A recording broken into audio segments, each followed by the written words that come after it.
spend a whole bag, I'm still getting rich, really a figures. UFC fighters don't train like bodybuilders. They don't care about perfect lighting, pump covers, or looking good for one photo. Everything in a UFC camp is built around one thing: performance under pressure. The workouts are violent, fast, repetitive, and designed to push the body past exhaustion without breaking. What makes them different is that nothing feels comfortable. Every movement forces the body to work as one unit: grip, lungs, shoulders, hips, core, all under tension at the same time. So for the next few weeks, I replaced my entire workout with 3 exercises used in fighter training. No machines, no bodybuilding split, just raw conditioning and functional strength. These exercises most people have never even tried. Let's get into it. Exercise 1, sandbag shouldering. The sandbag shoulder is one of the most underrated exercises in combat sports. And here's why fighters swear by it. Unlike a barbell or dumbbell, a sandbag shifts and moves as you lift it. That instability forces every stabilizer muscle in your body to fire at once. You're not just moving weight, you're controlling chaos. Here's what's happening when you perform this movement. You're hitting your entire posterior chain: hamstrings, glutes, lower back, traps, and shoulders, all in one explosive motion. But the real magic? Your grip strength gets demolished. Fighters need vice-like grips for clinching and grappling. This exercise builds that. Let's break down the proper form. Start with the sandbag on the ground in front of you, feet shoulder width apart. Hinge at the hips, grab the bag with both hands, and in one explosive movement, pull it up and rotate it onto one shoulder. The key here is the hip drive. This isn't an arm exercise. Your hips generate the power, your arms guide the bag. Lower it back down with control to the opposite side and repeat on the other shoulder. That's 1 rep. The most common mistake? Trying to muscle it up with your arms instead of using that powerful hip hinge. Think of it like a kettlebell swing merged with a clean. Explosive from the ground, controlled at the top. For programming, start with a 40 to 60 pound sandbag.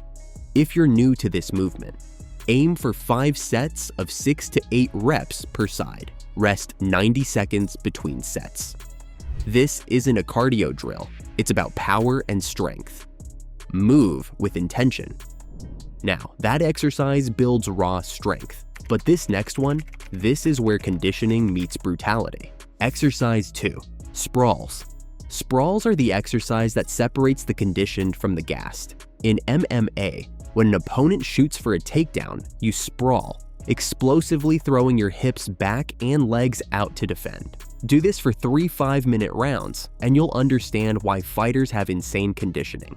This movement is a full-body explosion. You're hitting your core, hip flexors, quads, shoulders, and cardiovascular system all at once. It's like a burpee's aggressive older brother. The difference? Sprawls are faster, more explosive, and they build that reactive power fighters need in the cage. Here's the execution. Start in a standing position, feet hip-width apart.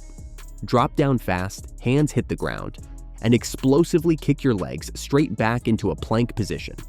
Your hips should drop low, almost touching the ground. Then immediately snap your feet back up to your hands and return to standing. That's one sprawl. The key is speed and aggression. This isn't a slow, controlled movement. You're simulating a fight scenario. Drop, sprawl, recover. Fast and violent. For programming, you're looking at high-intensity intervals. Start with 6 rounds of 20 seconds on, 40 seconds rest. As you progress, increase the work interval to 30 seconds. Aim for 10 to 15 sprawls per interval. Your heart rate will spike. Your breathing will get heavy. That's the point. This builds the kind of conditioning that translates to real life.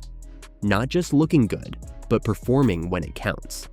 But here's the movement that truly tests your strength to weight ratio. Exercise 3, pull-ups. Pull-ups are non-negotiable in fighter training.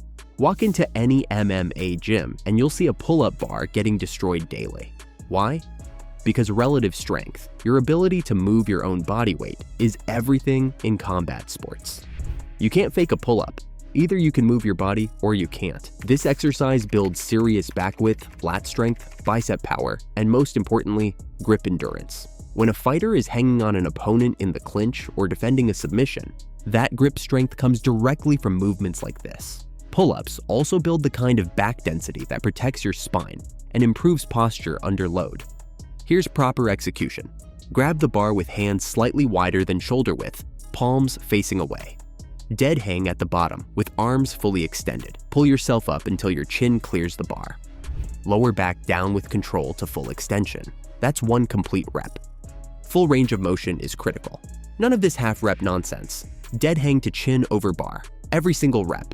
The most common mistakes are kipping or swinging to generate momentum and not achieving full range. Strict pull-ups build real strength. Save the kipping for CrossFit competitions. Also, people often don't fully extend at the bottom.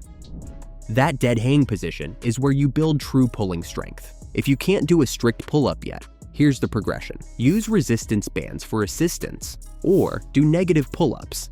Jump to the top position and lower yourself down as slowly as possible. Build time under tension. You'll get there. For programming, aim for 5 sets to near failure. If you can do 10 to 12 reps, add weight with a belt or weighted vest.